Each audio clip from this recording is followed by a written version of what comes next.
Right, ఇక తమిళనాడులో assembly సమావేశంలో భాగంగా ఎమ్మెల్యే ఉదయనిధి స్టాలిన్ మాట్లాడుతున్నారు. ఇప్పుడు అలాగే చూద్దాం. விடுதலை சிறுத்தைகள் கட்சிகளை சேர்ந்த மதிப்பிற்குரிய தலைவர்கள் எல்லாம் சொன்ன காரணம், இந்த ஆட்சியை நாங்க சப்போர்ட் பண்றோம் அப்படின்னு அவங்க சொன்ன காரணம், குடியரசுத் தலைவர் ஆட்சி அமைஞ்சிடக்கூடாது என்ற எண்ணத்துல உங்களுக்கு வெளியில இருந்து ஆதரவு தரோம் அப்படின்னு தெளிவா சொல்லியிருக்கிறாங்க. அதே நேரத்தில் இன்னொன்னு சொன்னாங்க, இப்பவும் அவங்க எங்க தலைவர் தலைமையிலான திராவிட முன்னேற்ற கழக கூட்டணியில தான் தொடருவோம்னு சொல்லியிருக்கிறாங்க. உங்களுக்கு ஆதரவு கொடுக்கும் போது அவங்க சொன்ன இன்னொரு காரணமும் இருக்கு, அதையும் நம்ம ஞாபகம் வச்சுக்கணும். மதச்சார்பற்ற ஆட்சி அமையணும்னு சொன்னாங்க. ஆனா இப்ப இங்க என்ன நடந்திருக்கு? உங்க கொள்கை எதிரின்னு சொன்ன பாஜக தலைமையிலான என்டிஏ கூட்டணியில போட்டியிட்ட ஒரு சட்டமன்ற உறுப்பினரை அந்த கட்சி தலைவருக்கே தெரியாம, அந்த கட்சி தலைவருக்கு தெரியாம திருட்டுத்தனமாக இந்த ஆட்சிக்கு ஆதரவு தர வச்சிருந்தீங்க. இப்ப நான் சொல்றது ரொம்ப டீசென்டான வெர்ஷன். அந்த திருட்டுத்தனமா அந்த வார்த்தையை மட்டும் நிக்கிறேன். அந்த கட்சி தலைவருக்கே தெரியாம இந்த ஆட்சிக்கு ஆதரவு தர வச்சீங்க. இப்ப நான் சொல்றதுலாம் ரொம்ப டீசென்டான வெர்ஷன். அந்த கட்சி தலைவர் உட்காருங்க உட்காருங்க. உங்களை சொல்ல உங்களை சொல்ல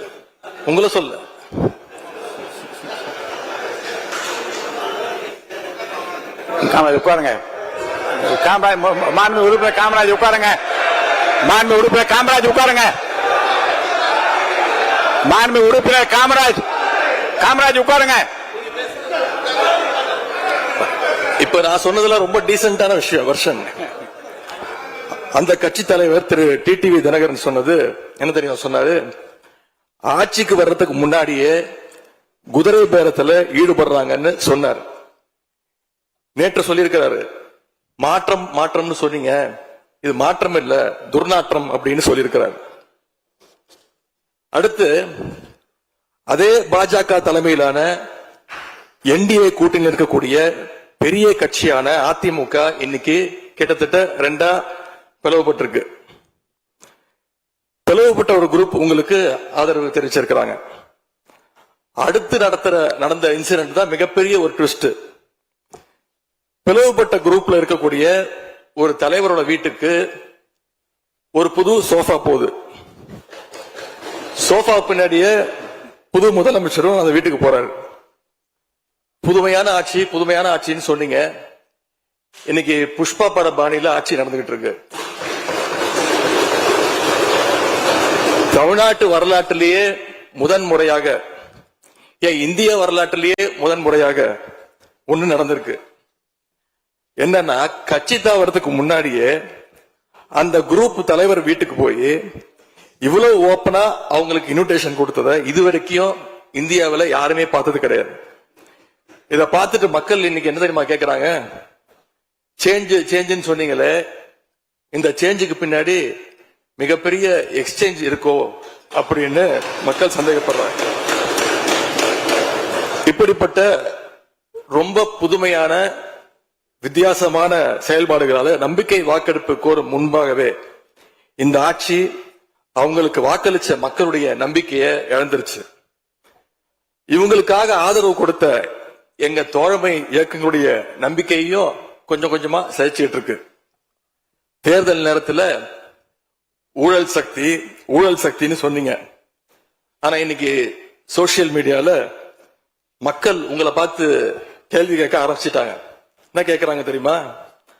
அந்த ஊழல் சக்தியோடு சேர்ந்து இருக்கக்கூடிய ஆளுங்கட்சிய இப்ப என்ன சக்தின்னு கூப்பிட போறாங்க? கிளீன் கவர்மெண்ட் சொன்னாங்க. இதுதான் உங்க கிளீன் கவர்மெண்ட் லட்சணமானு மக்கள் கேட்க ஆரம்பிச்சிட்டாங்க. இப்படி நீங்க கூவத்தூரையும் மிஞ்சுற அளவுக்கு அடிக்கிற கூத்த பார்க்கும் போது இந்த அரசு எத்தனை நாளைக்கு நீடிக்க போகுதுன்னு மக்களுக்கு அந்த சந்தேகம் வர ஆரம்பிச்சிருச்சு. முதல் கோணலே முற்றிலும் கோணல்ன்ற மாதிரி உங்க நடவடிக்கை எல்லாமே இன்னைக்கு மீம் கண்டென்ட்டா மாறிடுச்சு. மாண்பு முதலமைச்சர் அவர்கள் தன்னுடைய தேர்தல் பிரச்சாரத்தில் பெயர் சொல்லக்கூட தயங்கிய அந்த மற்றும் சிலர் கட்சியிலிருந்து ஒரு சிலரை நேற்று சந்திச்சிருக்கிறார். அந்த மற்றும் சிலரில் இருந்து ஒரு சிலர் அமைச்சராக வருவதற்காகவும் வாய்ப்புகள் இருப்பதா செய்திகள் வருது. அந்த வருங்கால மற்றும் சிலர் மாண்புகளுக்கு எங்களுடைய அட்வான்ஸ் வாழ்த்துக்கள். இப்படி எங்க கூட்டணி கட்சியில் இருந்த கட்சிகள் மற்றும் சிலர் கட்சிகளிடமிருந்து கடன் பெற்ற சட்டமன்ற உறுப்பினர்கள் தான் இன்னைக்கு இந்த அரசு நடந்துகிட்டு இருக்கு. இப்படி எம்எல்ஏக்களை எல்லாம் கடன் பெற்று ஆட்சி நடத்துகின்ற முதலமைச்சர் தான் அளித்துள்ள போலி வாக்குறுதிகளை நிறைவேற்ற முடியாதுன்னு தெரிஞ்ச உடனே முந்தைய அரசு, அதாவது எங்களுடைய அரசு, வளர்ச்சிக்காக பெற்ற கடன் குறித்து தவறான கருத்துக்களை தந்து மக்களை இன்னைக்கு திசை திருப்ப முயற்சி செஞ்சு கொண்டிருக்கிறார். பெரும்பான்மையும் இல்லாத, அரசியல்ல அடிப்படை நேர்மையும் அல்லாத இந்த அரசு நல்லாட்சி தரும், தமிழ்நாட்டு மக்களுடைய உரிமைகளுக்காக போராடும்னு மக்களுக்கு துளியும் நம்பிக்கை இல்லை. முக்கியமான ஒரு விஷயத்தை இங்க நான் பதிய வைக்க விரும்புகிறேன். உங்களுக்கு ஓட்டு போட்ட மக்களே நடக்கிறதையெல்லாம் பார்த்துட்டு ஒரு பெரிய தப்ப பண்ணிட்டோமோன்னு இன்னைக்கு வருத்தப்பட ஆரம்பிச்சுட்டாங்க. மக்களுடைய அந்த உணர்வை வெளிப்படுத்தும் விதமா இந்த ஓட்டெடுப்புல கலந்துக்காம திராவிட முன்னேற்ற கழக உடன்பிறப்புகள் நாங்க உறுப்பினர்கள் நாங்க வெளிநடப்பு செய்ய போறோம். நாங்க வெளிநடப்பு செஞ்சாலும் அதனால பேரவையுடைய எண்ணிக்கை அளவு குறைஞ்சு நீங்க நிச்சயம் இந்த வாக்கெடுப்புல வெற்றி பெறதான் போறீங்க. அப்படி வெற்றி பெற்ற பிறகாவது மக்களுடைய நம்பிக்கையை காப்பாற்றுற மாதிரி உங்களுடைய பணிகள் இருக்கணும், உழைங்க. எங்க தலைவர் திரு முத்துவேல் கருணாநிதி ஸ்டாலின் அவர்கள் கடந்த 5 வருஷமா ஒவ்வொரு குடும்பத்துக்கும் பார்த்து பார்த்து திட்டங்களை நிறைவேற்றி கொடுத்தார். அந்த திட்டங்களை எல்லாம் நீங்க தொடரணும். தயவு செஞ்சு அதுல அரசியல் செய்ய வேணாம்.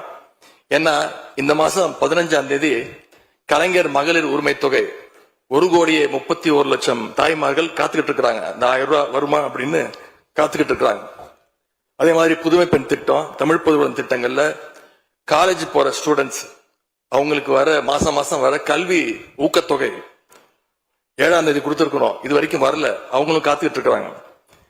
இப்ப ஸ்கூல் இல்லைனாலும் ஜூன் 2ஆம் தேதி ஸ்கூல்ல ரீஓபன் பண்ண போறாங்க. அப்ப காலை உணவு திட்டத்துக்காக பள்ளி மாணவர்கள்லாம் காத்துக்கிட்டு இருக்கிறாங்க. இப்படி பல்வேறு திட்டங்கள் இருக்கு. நான் முதல்வன் திட்டம், தாய் மாணவர், அன்பு கரங்கள்னு பல்வேறு திட்டங்களுடைய பயனாளிகள்லாம் ஆவலோடு காத்துக்கிட்டு இருக்காங்க. இந்த அரசு என்ன செய்ய போகுதுன்னு காத்துக்கிட்டு இருக்கிறாங்க. அதனால நான் உங்ககிட்ட கேட்டுக்கொள்றது, மாண்புமிகு முதலமைச்சர் அவர்கள் பதவியேற்றதும் தன்னுடைய முதல் உரையில அவகாசம் வேணும்னு கேட்டீங்க. நிச்சயம் அவகாசம் எடுத்துக்கோங்க. ஆனா காத்துக்கிட்டு இருக்க அத்தனை பேரையும் ரொம்ப காலம் காக்க வச்சிடாதீங்க.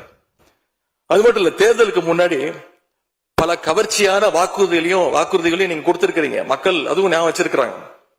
மகளிருக்கு மாசம் 2,500 ரூபாய், ஆண்டுக்கு 6 சிலிண்டர், தங்க செயின், மோதிரம், பட்டுப்புடவை, வேலையில்லா இளைஞர்களுக்கு உதவித்தொகைன்னு அந்த லிஸ்டும் நீண்டுட்டே இருக்கு. பெரிய லிஸ்ட் தான். அதுல ஒரு சில வாக்குறுதிகளாவது முதல் கையெழுத்துல நீங்க நிறைவேற்றுவீங்கன்னு மக்கள் எதிர்பார்த்தாங்க. நீங்க వాக்குறுதிகளை சொல்லும் పోదు బ్రేకింగ్ చూస్తున్నాం. తమిళనాడు అసెంబ్లీలో గందరగోళం నెలకొంది. ఏఐడిఎంకే ఎమ్మెల్యేల మధ్య గొడవ తలెత్తింది. రెబల్ ఎమ్మెల్యేల తరపున మాట్లాడేందుకు వేలుమణి యత్నించారు. అయితే వేలుమణి ప్రసంగాన్ని పళనిస్వామి వర్గం అడ్డుకుంది. అటు టీవీకేకి ఏఐడిఎంకే రెబల్ ఎమ్మెల్యేలు మద్దతు తెలిపగా ఇక సీఎం తీర్మానాన్ని వ్యతిరేకిస్తున్నామంటూ పళనిస్వామి తెలియజేశారు. ఇక రెబల్స్ కి మాట్లాడే అవకాశం ఇవ్వడంపై పళనిస్వామి వర్గం సభ నుండి వాకౌట్ చేసింది.